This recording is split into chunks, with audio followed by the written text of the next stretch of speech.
Why are you alive? Or more broadly, what is the meaning of life to you? These questions act as the main underlying theme of Alice in Borderland, a psychological manga that I recently finished and I believe to be one of the best at explaining this idea. And as I talk you through how amazing the manga actually is, I want you to make your own answer to the initial questions, and then we'll revisit them at the end. Alice in Borderland follows the main character Arisu, an 18-year-old with no direction in life and a desire to escape his current world. With minimal support from his family and especially his father, he finds the most comfort with his two closest friends Karube and Chota, others who also feel they don't belong in normal society. One night, the group of friends meet up at Karube's bar, and they start speaking about the illogical wishes of the future. Arisu's all seem to revolve around destroying society and the social constructs that come with it, that prevent him from fitting in, a wish that seemed to be shared among the group. The three of them then decide to make their way to Shibuya, and this is where their conversation appears once again. They start talking about a future that is illogical. They speak specifically about a zombie apocalypse, and this is where that wish seems to get granted. Fireworks start raining from the sky, with Arisu, Karube and Chota being transported to the Borderlands, a place free from these societal norms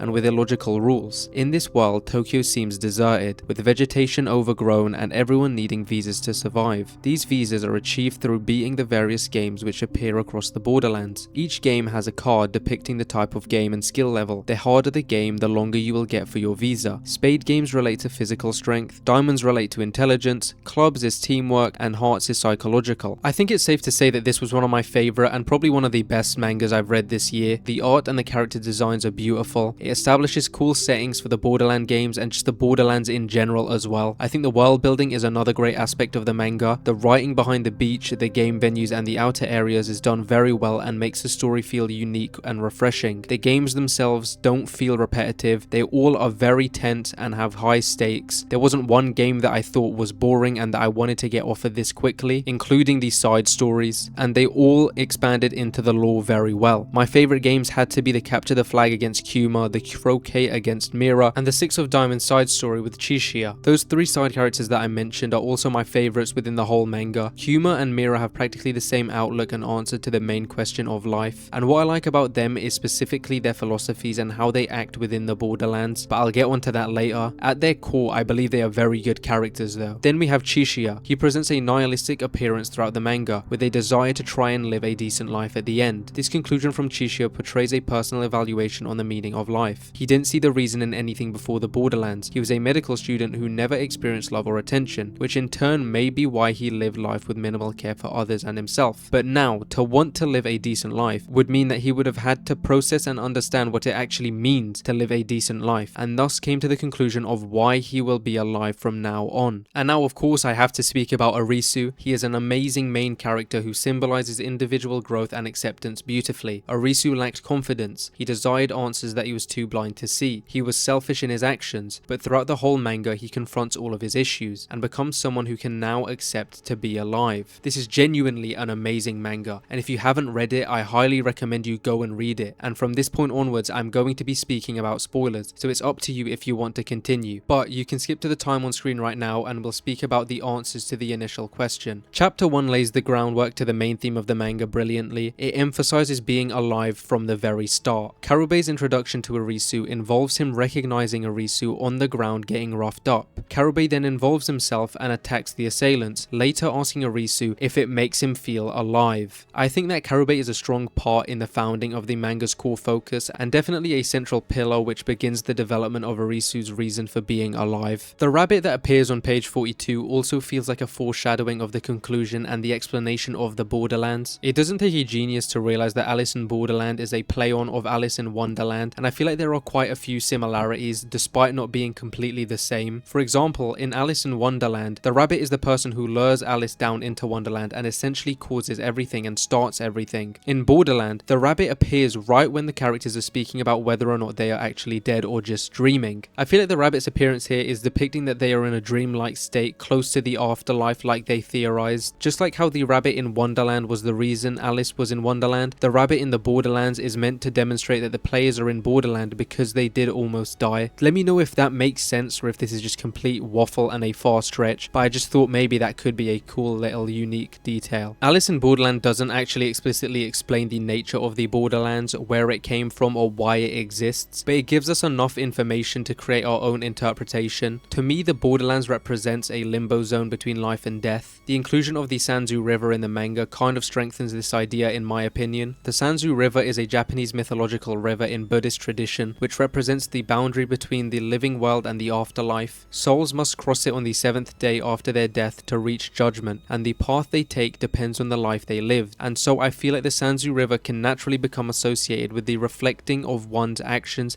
before they enter the afterlife. The Borderlands operate similarly in a state where players aren't in the real world but they aren't dead. They also can't hide, be it from themselves or the games. The visas force them to compete for survival, and this causes the participants to confront themselves. How much do they want to live? What do they have in the real world which makes them and incentivizes them to continue? Every player reflects on their life on Earth, and these Borderland games causes them to reflect on their past and actions. And so I think that the Sanzu River panel is used to show the similarity between it and the purpose of the Borderlands, even if not being an exact copy. Just bear in mind as well that I am no expert on Japanese mythology, so if you know better and there's anything I said wrong, of course feel free to correct me in the comments. The people in the Borderlands were all hit by the same meteor shower, but due to the way that time works differently in the two realms, some entered earlier than others. Chishiya and Niragi talk about being clinically dead for a minute, while their time in the Borderlands was said to have felt like months, and so the milliseconds or the seconds difference in the real world time was likely much longer in the Borderlands, and that's why people like Mira had enough time to become residents and yet were still pronounced dead in real life as a result of the meteor showers. And in this case, the games to me weren't the Joker's idea of an assessment of skill or entertainment, but rather asking the key question, is there any part of you that still wants to live? If you look back at the survivors, it's not a coincidence that they all had a conscious or subconscious reason or desire to live. Quino wanted to be there for her sick grandma. Chishiya rejects residency, determined to seek his decent life, finally discovering a purpose to life and his actions he never previously had. Niragi is one who constantly claims he doesn't care whether he lives or dies, yet he's constantly healing his wounds and exclaiming that he'll live on as the bad guy. And additionally, when he's at the church, he hears out the old man who's preaching about Jesus, suggesting that Niragi is still holding out for some sort of hope. Their reasons are all different, but they share the same commonality. They have the desire to live. And then on the other hand, you have characters like Mira and Kuma, who showed a completely different perspective. Neither of them feared death, since they already found their answer to life. Mira viewed it as a game, while Kuma viewed it as an experience that should be enjoyed to its absolute fullest, both of which who embraced life in the Borderlands and had no desire to return to the real world. The final two chapters then shows the survivors of the Borderlands who rejected permanent residency waking up in the hospital, with no memories of their time in the Borderlands, but they did retain the desires of life and the will they had strengthened throughout the games. 2 years later, a reporter is walking around the area of the accident